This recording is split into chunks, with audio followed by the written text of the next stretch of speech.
Salut à tous, ici Benjamin Blanchard. Bienvenue sur ma chaîne où l'on explore ensemble le monde passionnant des technologies modernes. Si vous êtes intéressé par les dernières innovations et que vous voulez rester à jour sur ce qui change notre quotidien, pensez à vous abonner. Aujourd'hui, on va plonger dans un sujet incontournable des nouvelles tech.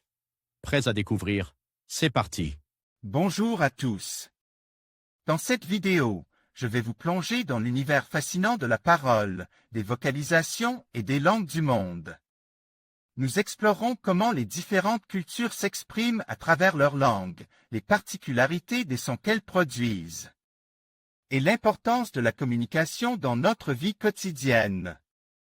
Je partagerai également des anecdotes surprenantes sur certaines langues peu connues et leur impact sur notre compréhension du monde.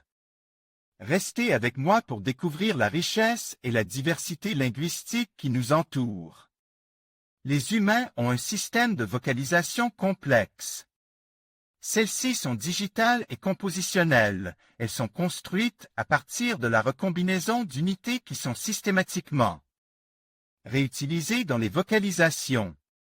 Ces unités sont présentes à plusieurs niveaux: les gestes, les coordinations de gestes ou phonèmes-phonèmes, les morphèmes. Il y a par ailleurs une grande diversité des langues dans le monde. La robotique peut-elle aider à découvrir les interactions du langage et mieux comprendre les vocalisations et langues du monde?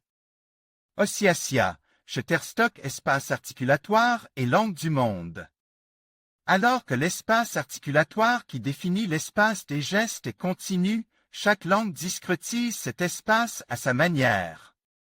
Alors qu'il y a une grande diversité dans l'ensemble des répertoires de ces unités dans les langues du monde, il y a en même temps de fortes régularités, par exemple, la fréquence élevée du système à 5 voyelles P, I, O, A, U. L'oreille est l'outil qui nous permet de mesurer la parole.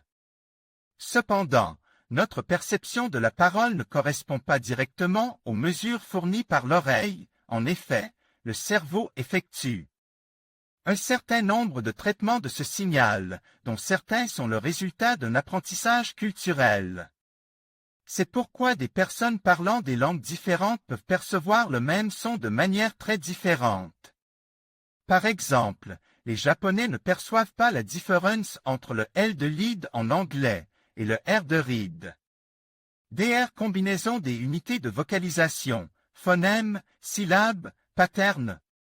La manière dont les unités sont combinées est aussi très particulière. Toutes les séquences de phonèmes ne sont pas autorisées dans une langue donnée. L'ensemble des combinaisons de phonèmes est organisé en patterns. Cette organisation en pattern veut dire que, par exemple, on peut résumer les combinaisons de phonèmes autorisées en japonais pour former des syllabes, mora plus exactement, par les patterns CV et CVC CVC VC, ou par exemple CV est un pattern qui désignait les syllabes composées de deux emplacements, avec dans le premier emplacement uniquement des phonèmes de la catégorie que l'on appelle consonnes, alors que dans le second emplacement, seuls les phonèmes de la catégorie voyelles sont autorisés. Les vocalisations sont produites par des mouvements des organes articulateurs et sont donc physiquement définies dans un espace moteur continu. Cependant, chaque langue discrétise cet espace à sa manière. Cliquez sur l'image pour l'agrandir. DR des combinaisons propres à chaque langue. En outre, il faut remarquer que la parole est un code conventionnel. Alors qu'il y a des régularités statistiques au travers des langues humaines, chaque communauté linguistique possède sa propre manière de catégoriser les sons et son propre répertoire de règles de combinaison de ces sons. Par exemple, les Japonais n'entendent pas la différence entre le R de read et le L de lead en anglais. Comment alors une communauté linguistique en arrive-t-elle à former un code qui est partagé par tous ses membres, sans qu'il n'y ait de contrôle supervise global? Il est vrai, par exemple, que depuis les travaux de Bourg, 2001, ou Kaplan, 2001, on sait comment un nouveau son ou un nouveau mot peut se propager et être accepté dans une population donnée. Cependant, ces mécanismes de négociation, encore appelés de dynamique du consensus, font appel à la préexistence de conventions et d'interactions linguistiques. Ils concernent donc plutôt l'évolution des langues, mais ne proposent pas de solution quant à l'origine du langage. En effet, quand il n'y avait pas déjà de système de communication conventionnel, comment sont apparues les premières conventions de la parole?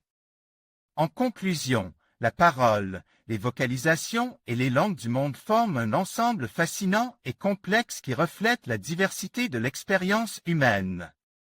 Chaque langue, qu'elle soit parlée ou chantée, porte en elle une culture, une histoire et une manière unique de percevoir le monde. En explorant ces différentes formes d'expression, nous enrichissons notre compréhension des interactions humaines et de la communication. Il est essentiel de préserver cette richesse linguistique pour les générations futures, car elle constitue un véritable trésor de notre patrimoine commun. Merci de nous avoir accompagnés dans cette exploration des voix du monde.